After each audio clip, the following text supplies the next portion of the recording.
સુરેન્દ્રનગરની વાત કરીએ, જ્યાં 5,000થી વધુ રેશન કાર્ડ ધારકોને નોટિસ અપાઈ છે.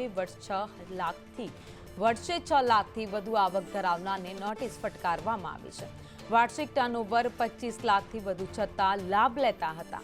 રેશન કાર્ડ ધારકોના ઘરે કાર, એસી સહિત સુવિધાઓ પણ ઉપલબ્ધ છે. પુરવઠા વિભાગે 5,000થી વધુ લોકોને નોટિસ ફટકારી છે.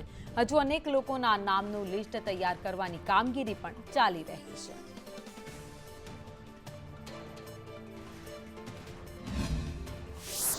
6 લાખથી વધુ છે આપની આવક, છતાં પણ રેશન કાર્ડ દ્વારા આપ સસ્તા અનાજની દુકાનેથી જે અનાજ લો છો એને લઈને સુરેન્દ્રનગરના પુરવઠા વિભાગે અત્યાર સુધીમાં 5,000થી વધુ નોટિસો છે એ ફટકારવામાં આવી છે.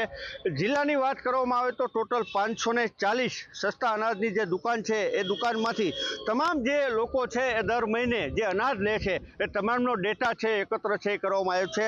જેમાં જે ઇન્કમ ટેક્સ રિટર્ન પરથી આખો ડેટા છે એકત્ર કરવામાં આવ્યો છે, જેમાં 6 લાખથી વધુની આવક હોય અને વેપારી હોય તો 25 લાખથી વધુનું ટર્નઓવર હોય. આ તમામનું લિસ્ટ બનાવીને હાલ પુરવઠા વિભાગે તમામને નોટિસ છે ફટકારવામાં આવી છે. સુરેન્દ્રનગર જિલ્લામાં આવા લાખો જે કાર્ડ ધારકો છે એ 6 લાખથી વધુની આવક હોય છે, છતાં પણ દર મહિને છે એ અનાજ છે લેતા હોય છે.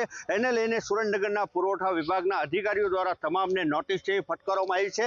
આપ પણ જો આવી રીતે લેતા હોય તો આપ પણ સાવધાન થઈ જશો, કારણ કે આવનારા સમયમાં પુરવઠા વિભાગ દ્વારા તમામને નોટિસો ફટકારી તમામ સામે કાર્યવાહી છે એ પણ કરવામાં આવશે. કેમેરામેન જીત પ્રજાપતિ સાથે ભાવેશ પ્રજાપતિ, સંદેશ ન્યૂઝ, સુરેન્દ્રનગર.